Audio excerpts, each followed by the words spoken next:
Hello students, how are you? I hope you are good. Today we will start chapter number 27, Local Government, the Panchayati Raj. Local Government, it means स्थानीय सरकार.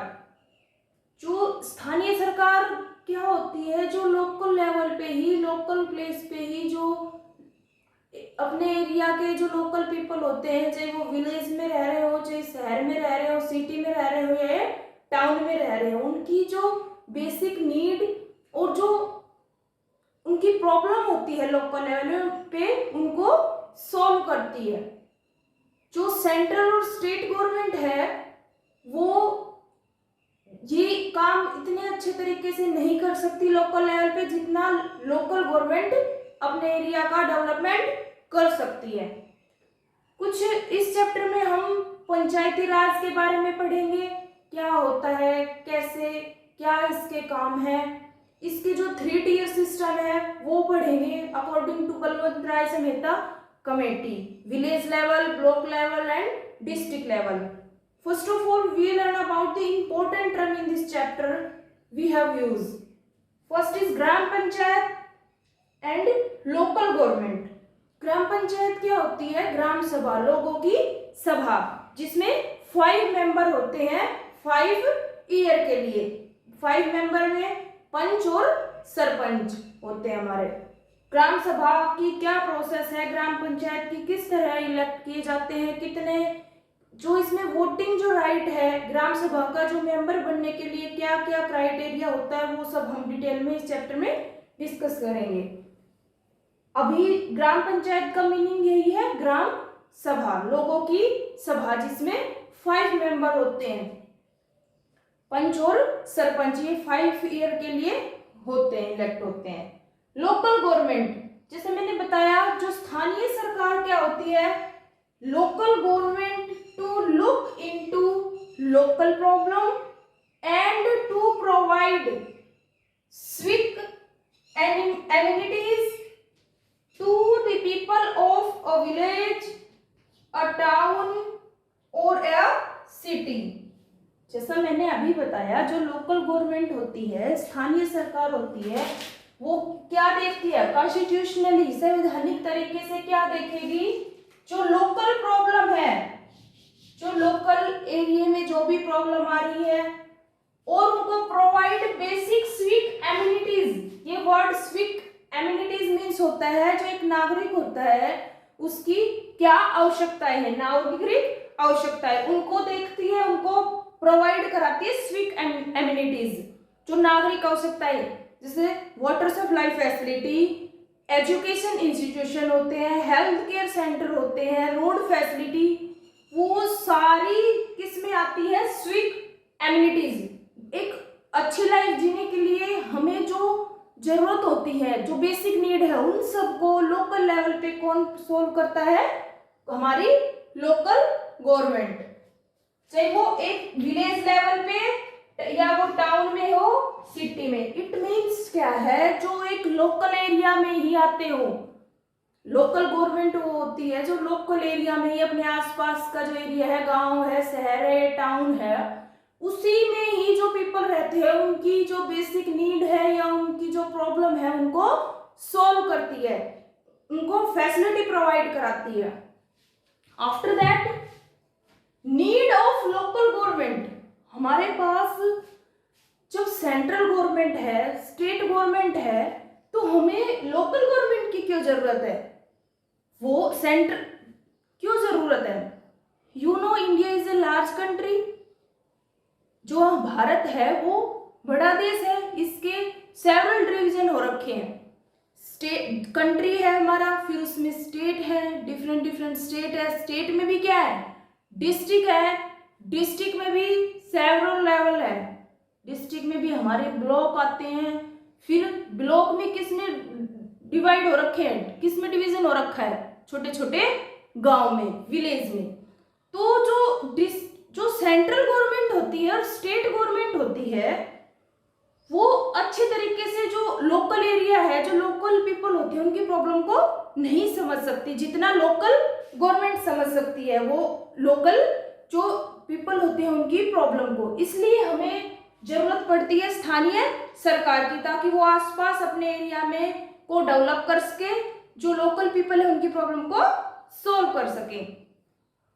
After that importance of local government, जो स्थानीय सरकार है इसका जो क्या importance है, क्या महत्व है इसका, ये सबसे पहले तो क्या करेगी, ये जो लोकल पीपल होते हैं उनकी जो प्रॉब्लम है उनको वो अच्छे बेटर तरीके से अंडरस्टैंड कर सकती है और उनको दूर कर सकती है, प्रॉब्लम को प्रोवाइड कर सकती है facility, civic amenities, road facility, education facility, electricity facility, water supply facility, ये सारी प्रोवाइड कराती है लोकल एरिया में, जो भी उनको ध्यान में रखते हुए अच्छे तरीके से काम करती है लोकल गवर्नमेंट। पहली तो यही इसकी इंपॉर्टेंस हो गई।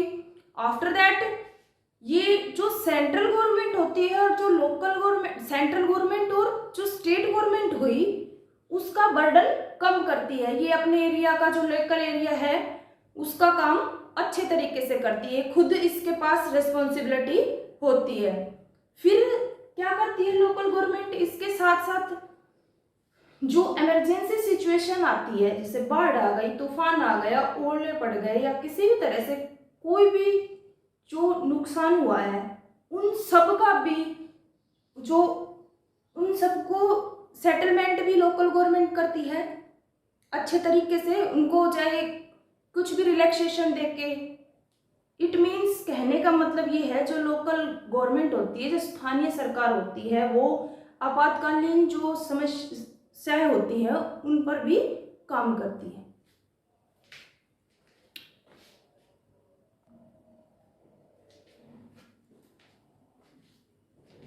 आफ्टर दैट दी पंचायती राज, जो पंचायती राज है ऐसा नहीं है ये इंडिया में अभी आया है अस्तित्व में, ये जो हमारा एंशिएंट टाइम और मेडिवल पीरियड था, जो प्राचीन इतिहास और जो मध्यकालीन इतिहास था, उसमें भी इसका वर्णन मिलता है। जो वैदिक सभ्यता है, जो वैदिक पीरियड है, उसमें भी इसका वर्णन हमको मिलता है। पंचायती राज कहने का मतलब है जो मध्यकालीन इतिहास और प्राचीन इतिहास है, उसमें जो वैदिक काल है उनमें भी जो पंचायती राज होता था, गांव, छोटे छोटे जो गांव होते थे उनमें पंचायती राज देखने को मिलता था। अभी जो गांव है, जो हमारी कंट्री है इंडिया, इसमें जो छोटे छोटे गांव है उनमें भी अब भी पंचायती राज देखने को मिलता है। ये पहले से ही चला आ रहा है, प्राचीन काल से ही हमारे देश में चला आ रहा है। जो पंचायती राज है ये जो मौर्य काल में भी देखने को मिला, ये हम जो ये टॉपिक है ना, मौर्य काल, वैदिक काल, ये सब हिस्ट्री के टॉपिक है। जब हम हिस्ट्री पढ़ेंगे ना तो उसमें इनको डिटेल से डिस्कस करेंगे इनके बारे में। अब जो मौर्य साम्राज्य था ना, जो चोल साम्राज्य था, उसमें जो सबसे अच्छा पंचायती राज माना गया है, जो चोल साम्राज्य था उनका माना गया है। आफ्टर इंडिपेंडेंट जो पंचायती राज फिर इंडिया में रहा, जब भारत आज़ाद हुआ इसमें और डेवलपमेंट हुआ है इनमें। ये किसके अंडर, जो बलवंत राय संहिता कमेटी बनाई गई उसके अकॉर्डिंग जो गांव है, जो पंचायती राज है, ये बनाया गया ताकि जो ग्राम लेवल है, ग्राम स्तर है, उसी पे जो आपसी विवाद होते हैं, छोटे मोटे जो आपसी झगड़े होते हैं, जो लोगों की प्रॉब्लम होती है, वो लोकल लेवल पे ही उनको सुलझा सके। पंचायती राज का जो काम होता है वो यही होता है, जो विलेज लेवल पे होता है, उसमें जो छोटे छोटे आपसी विवाद होते हैं या उनकी बेसिक नीड होती है उनको वहीं पे सुलझाया जाए, लो लेवल, विलेज लेवल पे ही, ग्राम स्तर पर ही। आफ्टर दैट जो पंचायती राज है मैंने बताया, बलवंत संहिता राय कमेटी थी, बलवंत राय संहिता कमेटी, उसके अकॉर्डिंग इस पंचायती राज को अपनाया गया।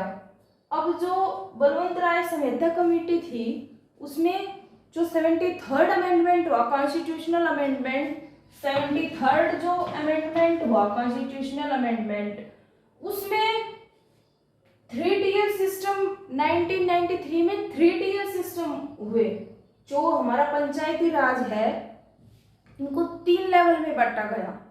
जो 73वां संविधान संशोधन हुआ ना, उसमें ये पंचायती अकॉर्डिंग बलवंत राय संहिता कमेटी, उसके अकॉर्डिंग जो 73वां कॉन्स्टिट्यूशनल अमेंडमेंट हुआ, 73rd कॉन्स्टिट्यूशनल अमेंडमेंट, 73वां संविधान संशोधन, उसके अकॉर्डिंग जो पंचायती राज है उसको 3 लेवल पे बांटा गया।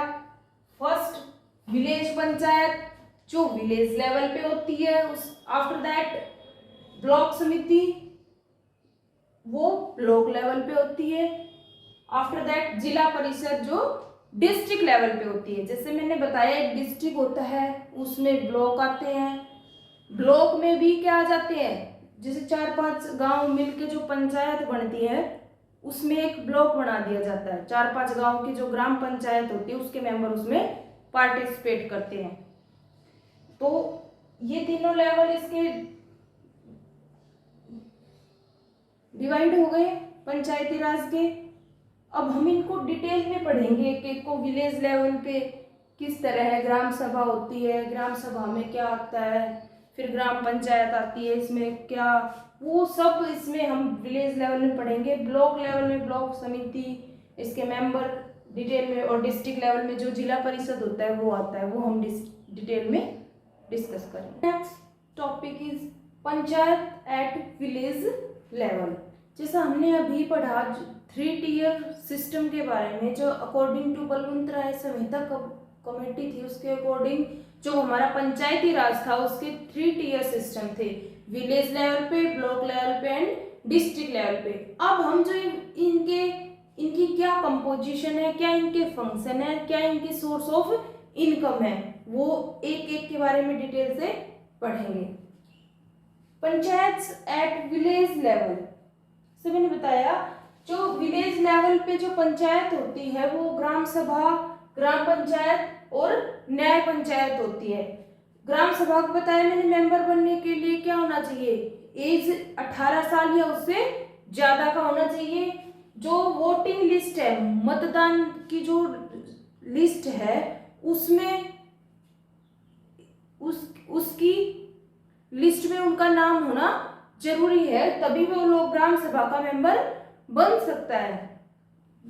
उसके बाद ग्राम पंचायत आती है। ग्राम पंचायत क्या होता है, उसमें प्रधान होता है, उप प्रधान होता है और ग्राम सेवक होता है। प्रधान गांव का मुखिया, सरपंच हो गया। उप प्रधान में आ जाते हैं हमारे जो प्रधान, जो गांव का मुखिया होता है, गांव को जो सारे कंट्रोल होता है गांव का, जो गांव के प्रधान के हाथ में होता है। उसके बाद आते हैं उप प्रधान, जो प्रधान की एब्सेंस, जो गांव का मुखिया होता है सरपंच, उसकी एब्सेंस में काम करते हैं।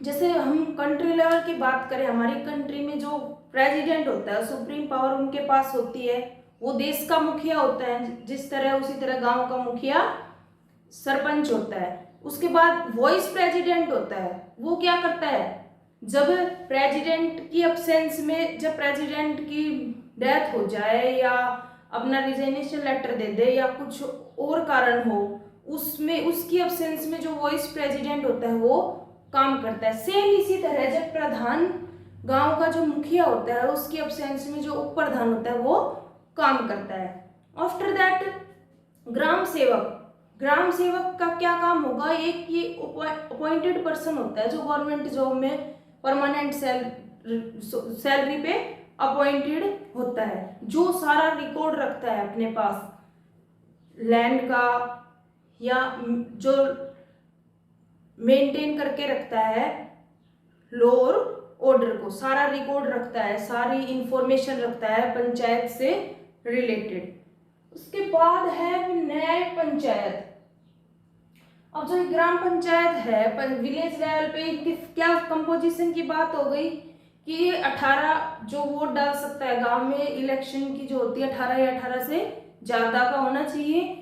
वो उस लिस्ट में उनका जो मतदान सूची है, जो लिस्ट वोटिंग लिस्ट है, उसमें उसका नाम होना चाहिए। उसके बाद जो ग्राम पंचायत है उसके क्या फंक्शन है, देखो गांव में सबसे पहले तो वाटर सप्लाई फैसिलिटी चाहिए, वो टैंक्स बनवाए, चाहे वो कुएं बनवाए, चाहे हेडपंप्स लगवाए, चाहे कुछ भी करवाए, लेकिन उसका मेन काम क्या होगा, वाटर सप्लाई फैसिलिटी प्रोवाइड करवाना पूरे गांव में।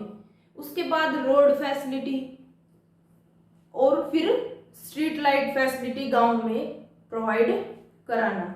आफ्टर दैट क्या आता है फिर, जो न्याय पंचायत होती है, ये एक गांव की नहीं होती, ये कह लो कि गांव जो विलेज लेवल पे एक कोर्ट होता है, जो छोटे मोटे आपसी डिस्प्यूट होते हैं, क्रिमिनल केसेस होते हैं, उनको विलेज लेवल पे उनको सोल्व कर देते हैं। जो न्याय पंचायत होती है, ये 4-5 गांव की जो पंचायत होती है उनको मिल के बनती है न्याय पंचायत। ऐसा नहीं है एक गांव में ही न्याय पंचायत होगी, 3-4 गांव के आसपास के जो गांव होते हैं वो इनमें पार्टिसिपेट करते हैं। उन सारे मेंबर बैठ के पंचायत करते हैं आपस में, जो भी डिस्प्यूट हो जाए, जैसे मैंने बताया कोई भी क्रिमिनल केस आ जाए उसको उसी विलेज लेवल पे सॉल्व करते हैं। अगर वो वहाँ नहीं होता तो फिर वो आगे जाता है, वो केस डिस्ट्रिक्ट लेवल पे चला जाता है। उस आफ्टर दैट अब जो न्याय पंचायत है, इसमें जो लेखपाल होता है हमारा, पटवारी, चौकीदार और वैक्सीनेटर्स आ जाते हैं, जिसमें वैक्सीनेशन का काम होता है, टीकाकरण का काम होता है। पटवारी क्या करता है, मेंटेन रिकॉर्ड ऑफ लैंड, जो किसान होते हैं, जो उनकी भूमि होती है उनका रिकॉर्ड रखता है पटवारी जो होता है। चौकीदार क्या करता है, मेंटेन रखता है लॉ एंड ऑर्डर को, जो भी पंचायत द्वारा जो भी ऑर्डर दिए गए हैं उनकी इंफॉर्मेशन गांव के हर आदमी तक पहुंचाना इंफॉर्मेशन को। इट मीन्स कहने का मतलब ये है, जो चौकीदार होता है वो लॉ और ऑर्डर को मेंटेन करके रखता है गांव में। वैक्सीनेटर मैंने बताया जो टीकाकरण का काम होता है, टाइम टाइम पे जैसे पोलियो की दवाई पिलाई जाती है, बीसीजी के पीलिया के जो टीके लगते हैं आंगनवाड़ी में या गवर्नमेंट स्कूल में, तो वो वैक्सीनेटर में आ जाता है।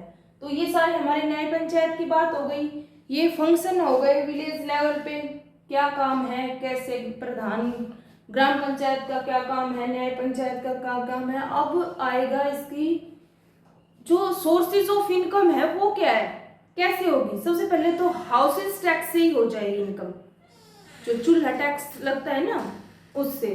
आफ्टर दैट अगर कोई अपनी जमीन का रजिस्ट्री कराता है, उस पे जो फीस मिलती है उससे भी इनकी इनकम होती है। उसके बाद जो गवर्नमेंट से ग्रांट मिलते हैं उनसे इनकम होती है। And second is panchayat at block level. जो पंचायत होती है ये विलेज लेवल पे, उसके बाद ब्लॉक लेवल पे, इसमें ब्लॉक समिति कह लो या खंड समिति कह लो। जो ब्लॉक समिति होती है, ये जो 4-5 गांव मिलके जब एक ब्लॉक बनता है, उस ब्लॉक में 3 गांव भी आ जाते हैं, 4 भी आ जाते हैं, 5 भी आ जाते हैं, 7 भी आ जाते हैं। तो वो 4-5 जो गांव आए उस ब्लॉक में, जिस भी डिस्ट्रिक्ट में जितने ब्लॉक है उसके अंडर जो जो गांव आते हैं उनको देखना किस तरह से क्या है। सबसे पहले तो इसकी कंपोजिशन की बात होगी। जो ब्लॉक समिति है उसके मेंबर डायरेक्ट इलेक्ट नहीं होते, उनको जो इसमें जो ग्राम पंचायत होती है, जो गांव की जो ग्राम पंचायत होती है जिसमें पंच और सरपंच होते हैं, वो पार्टिसिपेट करते हैं। उसके बाद है जो ये ब्लॉक समिति है, इसके क्या कार्य है।